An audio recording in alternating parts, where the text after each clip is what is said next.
Hello fellow duelists, my name is Oldstrats, and today we're going to be talking about the oldest strategy of all, Dark Magician. You know, I watched the original Yu-Gi-Oh anime a lot, and I always thought that Yugi was a really cool character. You know, he's the king of games, he's the best duelist, and he pretty much beat almost every single character that he ever dueled against. So I thought that his main monster was Dark Magician, and that if Dark Magician won Yugi so many games, it has to be a good strategy, right?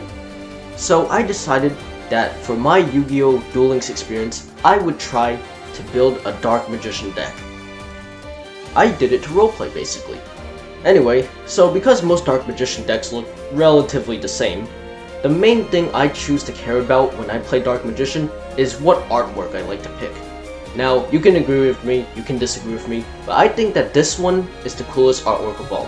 It just looks sleek with that Dark Side of Dimensions finish.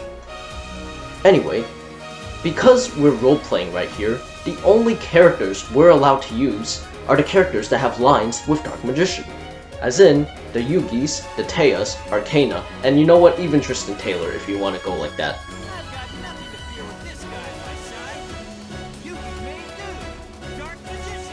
Before we even start a duel, there are skills that we have to pick. There are really only two skills that I want to discuss. One is Destiny Draw, because that's Yama Yugi, right? Such an anime moment, you're in a bad position and then you just top deck whatever you want. Heart of cards, guide me, I draw. You know, draw whatever you want and then just win the game because of that. But because it's a bit inconsistent, it's not really the best for most competitive players.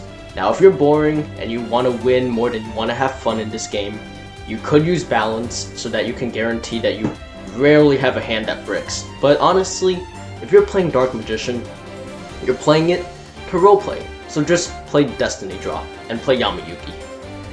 Anyway, so when I first enter a game, the first thing I hope is that my opponent does not have a way to deal with my Dark Magical Circle, right? I'm hoping that they're not opening a ton of back row removal. And then, once I do that, I finally try to make my board. This one you will see so often. I will summon Magician's Rod. Magician's Rod effect, I search something. I will probably grab Magician's Circle. So then I activate Dark Magical Circle. What Dark Magical Circle does then is that it searches again, and this time probably grab Navigation. Then I shove Navigation face down, and I shove another face down. Now that second face down is probably either Illusion Magic or a generic back row, but you won't know until you activate it. Now, this is the board we have so far. We have a 1600 attack monster, Dark Magical Circle, and then two face downs. Now, if you're ever on the back end of this, please note that 99% of the time, one of the back row is going to be Magician Navigation. You're going to have to deal with that some way. The reason why we run Illusion Magic is so that it can basically make sure that we can activate Navigation every single time. I can just add Dark Magician to my hand whenever I want. On my opponent's turn, what they try to do is probably try to play the game, I would think. So if they try to do anything, I will activate Magician Navigation. What Navigation does is that I summon a Dark Magician in my hand and then summon probably a Magician of Dark Illusion from my deck. So now I have two 2500 attack or defense monsters. And then what happens then is that I summon the Dark Magician. My circle banishes one of your monsters. So, for example, if you're playing Infirmities and you summon Mirage, I banish that. And then you can't play, basically, unless you open more starters.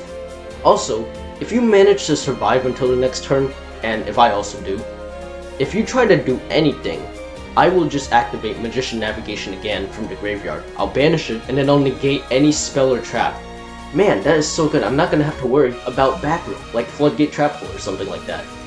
Oh, but just to be part of meta, right? What I like to do is to run 5 generic back rows myself.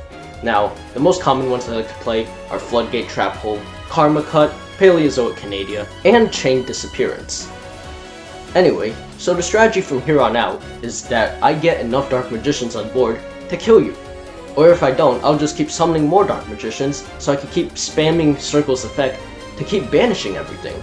Right? I can summon it with Navigation, I can summon it with Magician of Dark Illusion, once per duel, and I can even tribute summon Dark Magician if I really wanted to. And plus, Illusion Magic allows me to get all my Dark Magicians back into my hand. That's amazing. Now anyway, we also play one Eye of Timaeus, right? And this is just so if my opponent has a monster that I can't get rid of really easily, like Invoke Cocytus, what I'd like to do is just summon Dark Cavalry.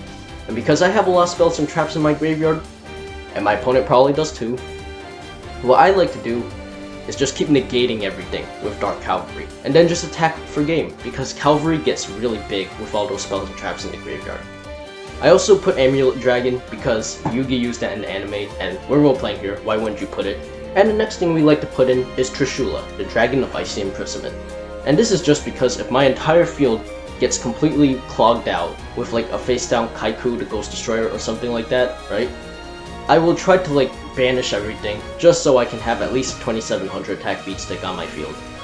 But quite frankly, you don't want to do that unless it's your last resort, because you want to keep abusing Dark Magical Circle's effect as long as you can.